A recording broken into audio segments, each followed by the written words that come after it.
आज हम अल्केन्स की प्रिपरेशन को समझेंगे फ्रॉम कार्बोनाइल कंपाउंड्स और एल्डिहाइड एंड कीटोन्स। मगर इससे पहले हमें ये पता होना चाहिए कार्बोनाइल ग्रुप्स किन में पाए जाते हैं और ये होते क्या हैं। एल्डिहाइड्स और कीटोन्स में कार्बोनाइल ग्रुप पाए जाते हैं। कार्बोनाइल ग्रुप में जो कार्बन एटम होती है वो अपनी 4 वैलेंसी, एक डबल बॉन्ड और 2 सिंगल बॉन्ड के थ्रू फुलफिल करती है। एल्डिहाइड्स में यही कार्बोनाइल ग्रुप मौजूद होता है, लेकिन इसमें सिर्फ एक चेंज होती है। वो चेंज ये होता है कि जो कार्बोनाइल कार्बन है वो ऑक्सीजन के साथ और डबल बॉन्ड बनाती है, लेकिन एक उसका बॉन्ड कार्बन एटम के साथ होता है और जो दूसरा उसका सिंगल बॉन्ड है वो हाइड्रोजन एटम्स के साथ होता है। लेकिन अगर हम कीटोन की बात करें तो कीटोन में जो कार्बोनिल कार्बन होती है वो जो 2 सिंगल बॉन्ड्स हैं वो कार्बन एटम के साथ ही बनाती है। कार्बोनाइल ग्रुप में जो कार्बन एटम ऑक्सीजन के साथ डबल बॉन्ड बनाती है उस कार्बन को हम कार्बोनिल कार्बन कहते हैं। We reduce this carbonyl function group into CH2 by using reducing agents के हम जो कार्बोनिल ग्रुप है इसको रिड्यूस करते हैं CH2 में by using reducing agents। Carbonyl reduction के बेसिकली 2 मेथड्स हैं, एक है क्लीमेंसन रिडक्शन और दूसरा है वुल्फ किश्नर रिडक्शन। इन दोनों में बेसिकली काम सेम ही होता है, लेकिन जो कैटलिस्ट है वो डिफरेंट होते हैं। क्लीमेंसन रिडक्शन में हमें एसिडिक कंडीशंस रिक्वायर होती हैं, लेकिन जो वुल्फ किश्नर है उसमें हमें बेसिक कंडीशंस रिक्वायर होती हैं।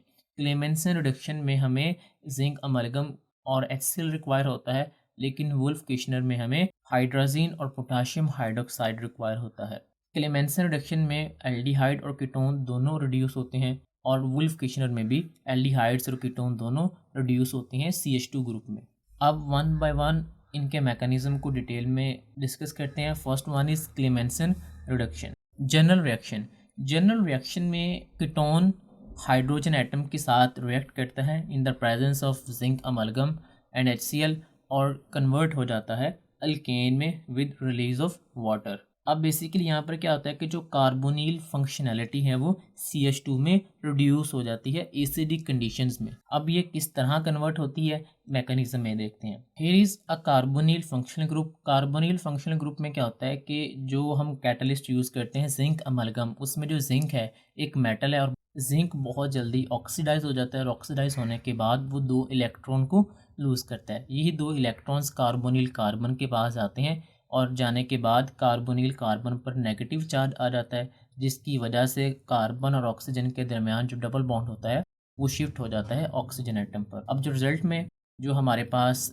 स्ट्रक्चर आती है उसमें कार्बन पर भी नेगेटिव चार्ज होता है और ऑक्सीजन पर भी नेगेटिव चार्ज होता है। अब यहाँ पर इस सिनेरियो में HCl आता है। HCl की 2 मॉलिक्यूल्स होते हैं और दोनों मॉलिक्यूल्स के जो प्रोटॉन्स होते हैं एक ऑक्सीजन के पास चला जाता है और दूसरा कार्बन के पास चला जाता है और रिजल्ट में हमारे पास एक हाइड्रोक्सिल ग्रुप वजूद में आता है। नेक्स्ट फिर एक और HCl का मॉलिक्यूल यूटिलाइज होता है और उसमें जो प्रोटॉन है वो दोबारा OH के पास जाता है, क्योंकि OH के पास एक एक्स्ट्रा लोन पेयर होता है और जब वो OH के पास जाता है तो वहाँ पर वाटर फॉर्मेशन होती है और वहाँ पर OH2 बन जाता है।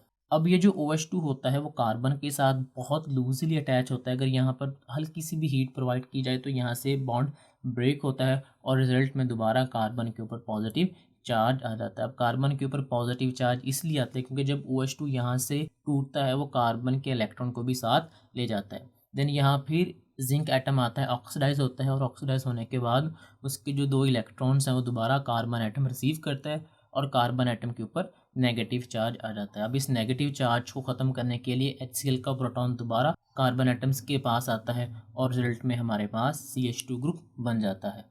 अगर हम फर्स्ट रिएक्टेंट और लास्ट प्रोडक्ट को देखें तो इसमें जो कार्बोनिल कार्बन है जो ऑक्सीजन के साथ डबल बॉन्ड बना रही है वो बेसिकली रिड्यूस हो चुकी है CH2 ग्रुप में और CH2 ग्रुप की लेफ्ट और राइट साइड पर जो बॉन्ड है वो बेसिकली CH3 ग्रुप को रिप्रेजेंट कर रहा है। अब यहाँ पर एल्डिहाइड भी हो सकता है, यहाँ पर कीटोन भी हो सकता है, लेकिन हमारी बुक के अकॉर्डिंग जो क्लेमेंसन रिडक्शन है वो कीटोन्स की होती है। नेक्स्ट है Wolff Kishner reduction. Wolff Kishner reduction में भी जो कार्बोनिल ग्रुप है वो रिड्यूस होता है CH2 ग्रुप में, लेकिन यहाँ पर जो कंडीशंस हैं वो चेंज हो जाती हैं। क्लेमेंसन रिडक्शन में हमें एसिडिक कंडीशन रिक्वायर होती हैं, लेकिन जो वुल्फ किश्नर है इससे हमें बेसिक कंडीशंस रिक्वायर होती हैं और यहाँ पर जो आप कह लें कैटलिस्ट है वो हाइड्राजीन है। हियर इस मैकेनिज्म फर्स्ट स्टेप में कार्बोनिल कार्बन का जो ऑक्सीजन है वो हाइड्रोजन के H2 के साथ रिएक्ट करता है, और रिएक्ट करने के बाद यहाँ से वाटर का मॉलिक्यूल रिलीज़ होता है, और वाटर का मॉलिक्यूल रिलीज़ होने के बाद हमारे पास कुछ इस तरह की स्ट्रक्चर बनती है जिसमें कार्बन का नाइट्रोजन के साथ डबल बॉन्ड बन जाता है। नेक्स्ट स्टेप में क्या होता है कि जो हमारे पास पोटाशियम हाइड्रोक्साइड होता है जो कि बेसिक कंडीशन प्रोवाइड करता है, उसका जो हाइड्रोक्सिल ग्रुप है जो OH नेगेटिव है वो हाइड्रोजन के साथ रिएक्ट करता है। रिएक्ट करने के बाद यहाँ पर एक और वाटर का मॉलिक्यूल रिलीज होता है, और रिजल्ट में हमारे पास कुछ इस तरह की स्ट्रक्चर बनती है जिसमें नाइट्रोजन के ऊपर नेगेटिव चार्ज होता है। नेगेटिव चार्ज इसलिए होता है क्योंकि जाते हुए जो हाइड्रोजन है वो अपना इलेक्ट्रॉन नाइट्रोजन को देके जाता है, क्योंकि नाइट्रोजन की जो इलेक्ट्रोनेगेटिविटी है वो हाइड्रोजन से ज़्यादा होती है। नेक्स्ट स्टेप में जो नाइट्रोजन के ऊपर नेगेटिव चार्ज है वो नाइट्रोजन और नाइट्रोजन के दरमियान शिफ्ट हो जाता है, और रिजल्ट में नाइट्रोजन और नाइट्रोजन के दरमियान डबल बॉन्ड बन जाता है।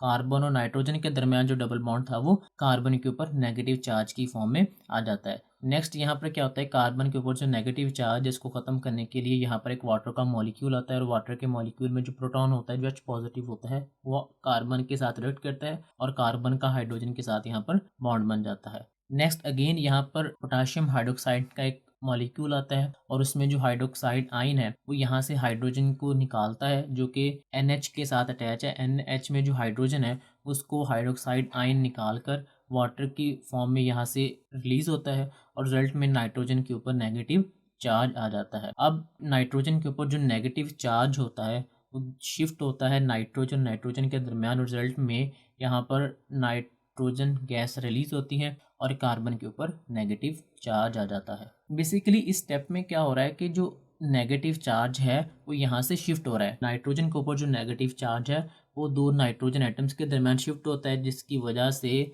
नाइट्रोजन और नाइट्रोजन के दरमियान ट्रिपल बॉन्ड बन जाता है, और कार्बन और नाइट्रोजन के दरमियान जो बॉन्ड था वो यहाँ से टूट जाता है। जब बॉन्ड टूटता है तो कार्बन के ऊपर नेगेटिव चार्ज आ जाता है, और इस नेगेटिव चार्ज को ख़त्म करने के लिए यहाँ पर वाटर का मॉलिक्यूल आता है, और वाटर के मॉलिक्यूल में जो प्रोटॉन होता है वो कार्बन के साथ बॉन्ड बनाता है, और रिजल्ट में हमारे पास CH2 बनता है। इसमें भी अगर हम फर्स्ट रिएक्टेंट और लास्ट प्रोडक्ट में देखें तो सिर्फ डिफरेंस क्या है कि वहाँ पर कार्बोनिल कार्बन थी, यानी वहाँ पर कार्बन का ऑक्सीजन के साथ डबल बॉन्ड था, लेकिन लास्ट पे अगर हम प्रोडक्ट देखें तो यहाँ पर जो कार्बन है उसके साथ दो हाइड्रोजन एटम्स मौजूद हैं। सो ये था मैकेनिज्म वुल्फ किश्नर और क्लेमेंसन रिडक्शन का। अगर इसमें कोई भी कन्फ्यूजन हो do let me know in comment section.